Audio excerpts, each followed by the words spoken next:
Halo semuanya, salam sejahtera. Ya, selamat menunaikan ibadah puasa buat teman-teman yang saat ini sedang merayakan puasa. Semoga puasanya lancar dan tentunya berkah buat kita semua ya. Nah, terkait pada topik kali ini kita berkaitan dengan bulan suci Ramadan ya, dimana sebagian besar umat muslim semuanya diwajibkan untuk berpuasa. Tidak terkecuali mungkin buat ibu hamil juga, kalau puasa ya lebih baik lagi. Tapi masalahnya buat yang sedang hamil ini boleh nggak sih untuk berpuasa? Kalau boleh, kira-kira usia kehamilan berapa boleh berpuasa? Tipsnya gimana supaya selama hamil ini tidak terjadi masalah meskipun ibu nantinya puasa? Sebenarnya video ini pernah kita bahas ya beberapa tahun yang lalu. Setiap tahun saya buat video ini, tapi kita refresh lagi ya. Untuk kali ini kita akan bahas lagi gimana sih tips berpuasa untuk yang sedang hamil. Seperti apa penjelasannya? Yuk simak video berikut ini.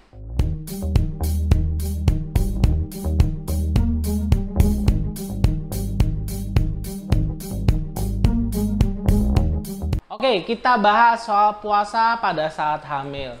Pertanyaan yang pertama yang sering ditanyakan, sebenarnya ibu hamil boleh nggak sih dok untuk berpuasa?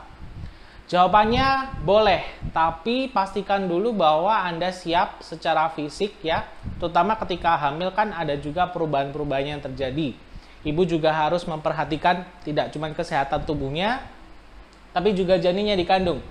Otomatis sebelum puasa sebaiknya ibu sih melakukan pemeriksaan dulu untuk memastikan bahwa kondisi ibu nggak ada masalah dan juga janinnya. Pertanyaan kedua sering ditanyakan, usia kehamilan berapa saya boleh berpuasa? Ini jawabannya agak panjang. Nah, sebelum kita bahas soal tips berpuasa saat hamil, buat Anda yang punya teman kerabat yang sedang program hamil, bisa sarankan penggunaan madu amil ya. Madu amil adalah madu program hamil yang sudah membantu banyak sekali pasangan untuk bisa hamil. Madu amil ini mengandung bahan alami yang cukup banyak. Salah satunya yang utama adalah madu hutan murni dan juga saffron. Untuk laki-laki berwarna biru ini bisa membantu meningkatkan kualitas sperma dan juga stamina. Baik banget buat yang sedang program hamil, dan untuk wanita bagus untuk meningkatkan kesuburan, terutama meningkatkan kualitas sel telur, kemudian mempersiapkan rahim untuk nanti dibuahi dan terjadi kehamilan. Kemudian juga bagus sekali untuk buat Anda para wanita yang mungkin haidnya nggak teratur ya, bisa dibantu juga. Atau mungkin punya penyakit yang lain, kista, miom, juga bisa coba nutrisi tambahan madu amil ini. Untuk informasi tentang madu amil ini, linknya saya sertakan di kolom deskripsi. Ya, jadi untuk usia kehamilan ini sebenarnya kita tidak ada patokan. Kalau ibu secara fisik sebenarnya sehat, silakan. Mungkin pertama kita bahas dulu usia trimester pertama, di mana usia kehamilan sampai ke 12 minggu. Pada kondisi ini, ibunya seringnya mengalami kondisi seperti morning sickness atau mual-mual. Sering sekali asam lambung juga naik ya, sehingga ibu kadang-kadang dalam hal untuk makan pun juga akan terkendala. Kalau ibu seperti ini sebaiknya tidak diwajibkan dulu untuk berpuasa. Kenapa? Karena bisa jadi mual-mualnya nanti akan semakin berat ya. Karena sebenarnya puasa kan sistemnya sebenarnya kita menggeser jam makan aja. Yang biasa mungkin kita makannya pagi, siang, sore atau malam hari, kita jadi geser, jadi subuh, kemudian sorenya saat berbuka. Jadi ada jam rentang waktu di mana perut ini kosong cukup lama. Ibu nggak bisa makan, nggak bisa minum yang cukup lama. Ya sebenarnya untuk jumlah makanan, mungkin frekuensi makannya juga sebenarnya sama aja. Cuman ada jam rentang waktunya yang kita nggak bisa makan dan nggak bisa minum. Nah, kalau kondisi lagi hamil di trimester pertama, hamil muda, kalau puasa jam kosongnya ini yang ibu nggak bisa makan terutama, ini akan rentan sekali menyebabkan ibu tambah parah mual-mualnya. Perutnya jadi tambah perih, tambah nggak enak. Otomatis nanti akan juga terganggu pada jam makannya, pada saat sahur ataupun berbuka ibu jadi terganggu. Jadi pastikan dulu di trimester pertama ibu siap secara fisik, tidak mengalami mual-mual yang berlebihan, silakan berpuasa. Tapi kalau tiba-tiba muncul kayak, kok saya pas puasa kok tambah jadi mual-mual, muntah-muntah, ini sebaiknya ibu stop aja. Atau ya minimal dikonsultasikan dulu sama dokternya, boleh nggak sih saya lanjutin puasanya. Nah, kemudian masuk ke trimester kedua dan trimester ketiga. Secara umum ini sebenarnya kondisi di mana kita memperhatikan perkembangan ya, perkembangan janinnya, termasuk berat badan janinnya. Dan pada kondisi ini adalah waktu di mana pematangan organ-organnya yang sudah terbentuk di trimester pertama. Otomatis sebenarnya ibu faktor nutrisi juga tetap harus diperhatikan waktu trimester kedua dan trimester ketiga. Nah, kalau puasa, jadinya ibu harus benar-benar memperhatikan makanan saat sahur dan juga berbuka. Kalau bisa setelah berbuka pun ibu juga ada asupan makanan supaya tetap porsi dan juga nutrisi makanannya tetap dapat dengan yang sama sebelum puasa. Cuman tipsnya gini aja sih Bu, gampangnya ya. Ibu harus hindari dulu makanan-makanan baik itu saat sahur atau berbuka itu makanan yang banyak mengandung perasa misalnya kayak pedas ya. Cabai lah atau mungkin merica itu sebaiknya dikurangi. Karena makanan pedas ini bisa membuat lambung lebih sensitif, jadi lebih gampang untuk asam lambungnya naik. Kemudian juga kalau misalkan ibu puasa pas sahur, hindari dulu makanan-makanan yang mengandung santan terlalu tinggi. Santan ini juga bisa menyebabkan gas lambungnya meningkat, kemudian pencernaannya jadi nggak enak. Terutama di trimester ketiga, ini sering sekali hamil gede kan karena rahimnya sudah besar mendesak organ pencernaan kita. Kadang-kadang juga bisa bikin ibu sering begah, sering kembung perutnya. Ini kalau makan makanan santan juga semakin berat. Ibu juga pastikan minum airnya cukup ya, artinya dalam sahur dan berbuka ini pastikan jumlah air minum dikonsumsi ini cukup ya. Sebenarnya ini tergantung di semua usia kehamilan pun trimester pertama, kedua dan ketiga ini harus diperhatikan.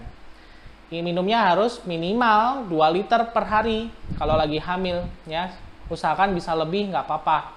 Jadi pas sahur mungkin dicicil lah berapa gelas, kemudian nanti pas buka berapa gelas. Setelah buka mungkin pas habis tarawih itu berapa gelas. Jadi itu lebih diperhatikan. Jangan sampai ibu kurang nutrisi.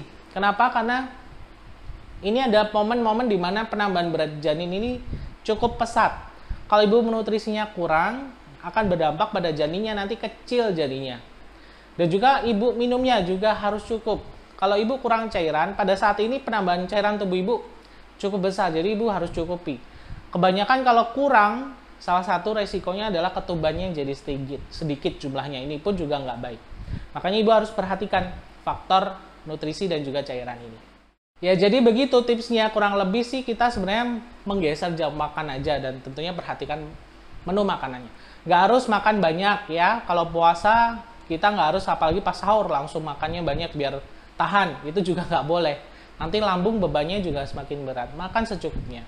Atau pas lagi berbuka, ya nggak boleh juga langsung makan dalam jumlah besar. Mungkin ibu bisa coba makan makanan yang ringan dulu aja lah. Kalau minum jangan usahakan juga jangan yang langsung dingin, langsung manis. Memang sih seger ya, enak melegakan dahaga, tapi biasanya itu lambungnya jadi kayak kaget. Jadi minum ya air biasa aja, mungkin 1 gelas, jeda 30 menit. Atau mungkin pas dalam 30 menit ibu makan cemilan dulu. Nanti setelahnya boleh bisa makan supaya lambungnya ini nggak kaget. Dan juga vitamin tetap harus dikonsumsi. Artinya jamnya bisa digeser aja, jadi minum vitaminnya pas sahur sama pas buka atau mungkin sebelum tidur supaya tetap ibu vitamin nutrisi tetap dapat. Nah kira-kira dok, hal-hal apa yang sebagai penanda kalau saya sebaiknya menunda dulu untuk berpuasa? Yang pertama, kalau misalkan ibu hamil muda masih mual-mual ya, seperti tadi penjelasannya trimester pertama kan sering mual-mual. Kalau ibu mual-mual muntah hebat, ya sebaiknya jangan puasa dulu. Itu pun kita makan agak sulit, apalagi kalau puasa, ya malah nanti berat kondisinya. Kemudian kedua adalah ketika ibu mengalami penurunan berat badan. Selama hamil wajib setiap bulan itu harus nambah berat badannya. Tapi kalau pas lagi puasa, kok malah turun nih? Ya ini harus hati-hati juga. Entah karena nutrisinya kurang, ibu kurang memperhatikan ya, mungkin pas menu sahur atau bukannya agak kurang, atau memang ada masalah pada kesehatannya. Ini ibu harus perhatikan. Jadi berat badan harus tetap stabil atau naiklah lebih bagus meskipun Anda sedang puasa.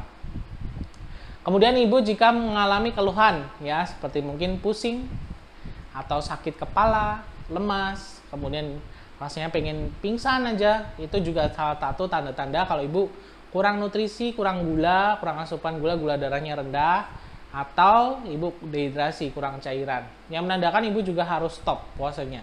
Ya mau gimana lagi kan, kondisi ibu lebih penting. Kondisi kesehatan ibu dan janin lebih penting. Kemudian adalah ketika ibu merasakan keluhan yang lain seperti di area perut, ibu mengalami nyeri, ngalami kram, kok jadi sering kontraksi. Kadang-kadang ini bisa terjadi pada ibu yang mungkin kurang asupan nutrisi, perutnya jadi sering kontraksi. Atau pada kondisi yang lebih serius, ya, kehamilannya sudah besar, di atas 7 bulan, kok gerakan janin saya jadi sangat lambat. Karena begini, saat makan, itu kan gula darah ibu juga ikut naik. Otomatis janin juga dapat suplai nutrisi, gula darah janin juga naik, sehingga dia aktif biasanya. Kalau ibu habis makan, habis minum ya. Tapi ketika dalam kondisi puasa, otomatis gula darah ibu juga turun. Ya, terutama pas siang-siang tuh, pas kita jam makannya udah siang lagi lemes-lemesnya. Dan gula darah janin juga ikut turun. Biasanya pada kondisi ini gerakan janin akan berkurang. Ya, tapi ada juga yang sebaliknya malah justru aktif karena mungkin janinnya lapar minta makan. Tapi ketika gerakan janin sangat amat berkurang, ibu sudah coba rangsang nih perutnya agak digoyang dikit atau disuarain dengan lagu-lagu, musik-musik, kok berannya gerakan janin juga sangat berkurang, ya ibu sebaiknya juga stop puasanya. Intinya jangan dipaksakan aja bu, kondisi ibu lebih penting. Tapi kalau ibu ingin puasa ya nggak apa-apa, tapi pastikan dulu kondisi kehamilannya sehat-sehat aja. Gak ada pantangan kok untuk ibu hamil ingin berpuasa, tapi kondisi tubuhnya, kondisi janinnya juga harus dipastikan semuanya baik, sehingga nanti pas puasa juga gak ada kendala.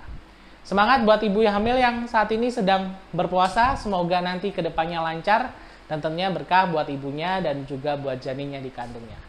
Oke, video kali ini cukup sekian. Sebenarnya membahas puasa ini setiap tahun kita bahas ya. Mungkin video-video yang lain sebagai tambahan bisa juga jadi referensi. Semoga bermanfaat. Sampai ketemu lagi.